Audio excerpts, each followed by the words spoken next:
had binary countdown protocol.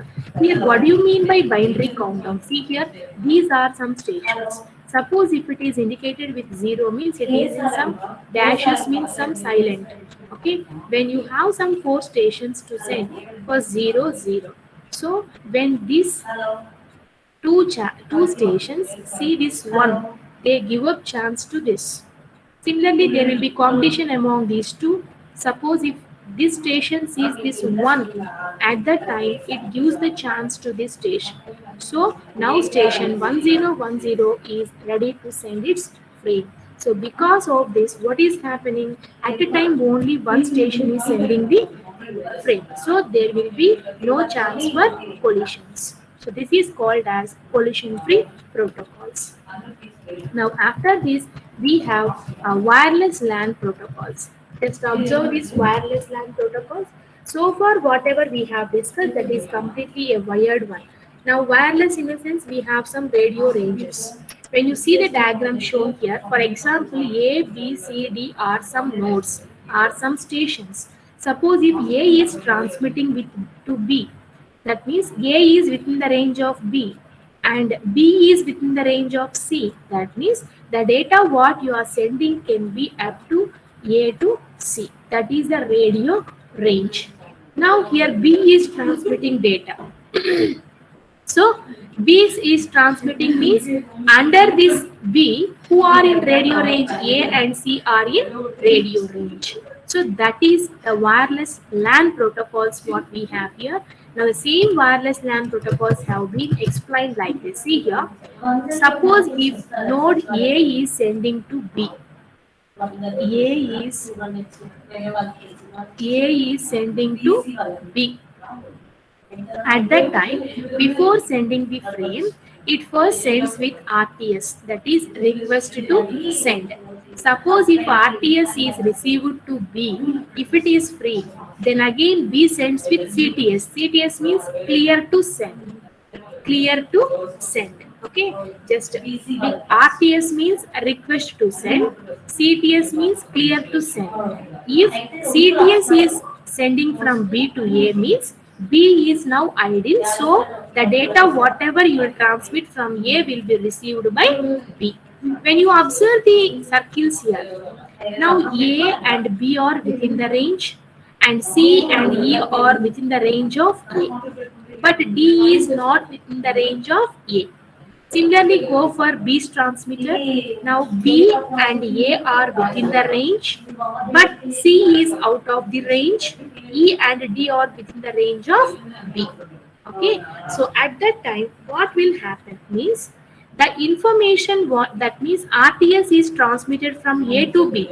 This information is known to C and E, but not known to D.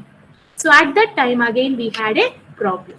Similarly, CTS is transmitted from B to A. That information is known to E and D but not to C.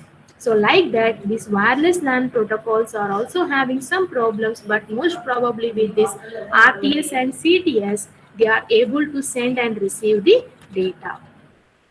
Now, this is a wireless MACA. Now, in this wireless MACA, we have some backup algorithm, but it's not included into your syllabus. So, no problem. You can leave this topic. Now, the next topic is Ethernet. So, actually, what is this Ethernet? Ethernet is nothing but it is a cable. Ethernet is a cable. Now, that's why we are naming it as Ethernet cabling. That means if you want to connect one system with another system, okay, definitely you need to have some cable if it is not a wireless. So the cables whatever we are using to connect. So already I have discussed with you in transmission media about guided transmission media. I think you have remembered about that coaxial cables, twisted pairs, fiber optics, all those are called as guided transmission medias. Now Ethernet cabling is also this type of mechanism.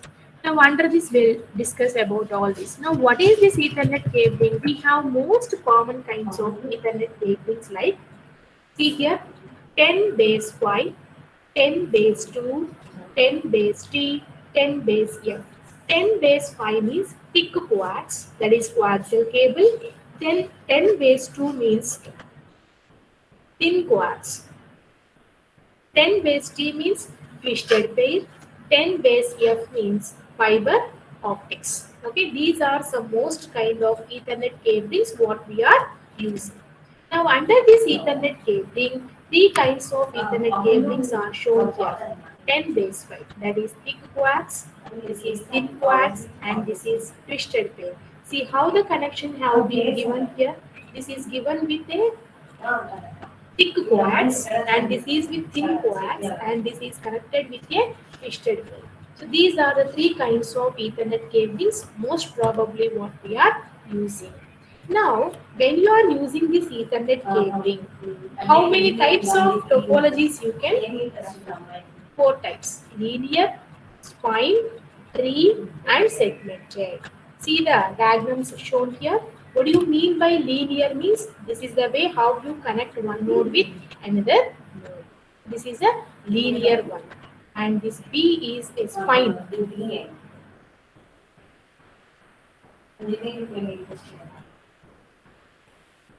This is a spine means which is acting like a backbone, and this is a tree topology, and this is segmented topology. So Ethernet cabling, whatever we have, so we have some different topologies. The first one we call it as linear. This is a spine. This is tree topology, and this is segmented. If we are arranging the nodes in this manner, we are calling it as linear topology, and if you are arranging in this manner, we call it as spine topology. And if it is in the form of a tree with two child nodes, we call it as a tree topology. And by using repeaters, if you are connecting, we call it as segmented topology. So these are the four important types of Ethernet cabling topologies what we will use. Just wait for 2 minutes. I'll continue.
Okay, ma. Just wait for 5 minutes. I'll take attendance and I'll continue the class.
Okay, so now we'll start our class.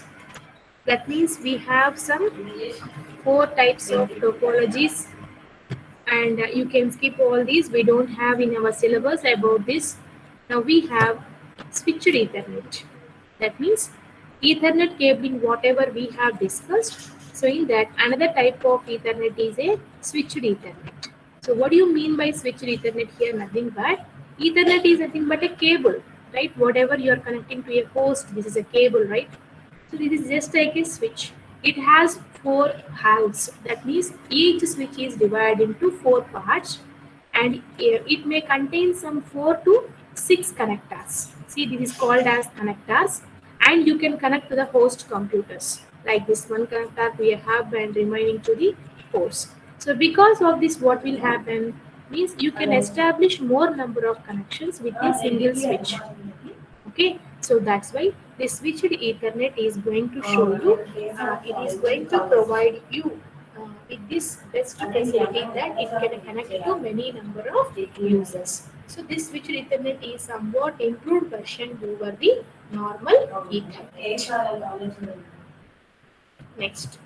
After this switched Ethernet, in this, what is the speciality of switched Ethernet? It avoids the collisions. Next type of Ethernet is fast Ethernet. So actually, this fast Ethernet standard format is IEEE 802.3U. It has been approved in the year 1995. That means whatever the old format we have, that old format is going to be replaced with some new configuration in order to increase the speed of the data transmission. So this Ethernet is going to have a 10 phase T wiring system.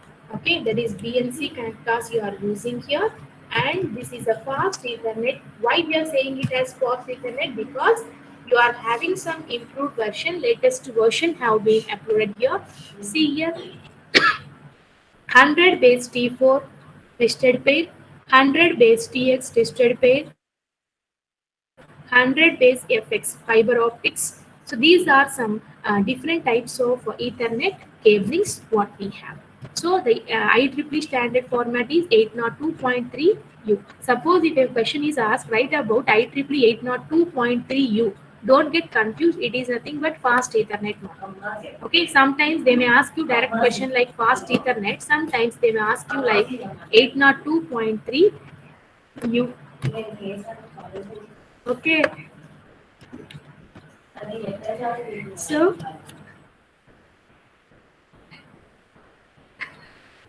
this fast Ethernet, it is going to provide with maximum speed when compared with others. So with this we can complete our second unit. Now we'll move for third unit. Okay. So next class I'll continue with third unit.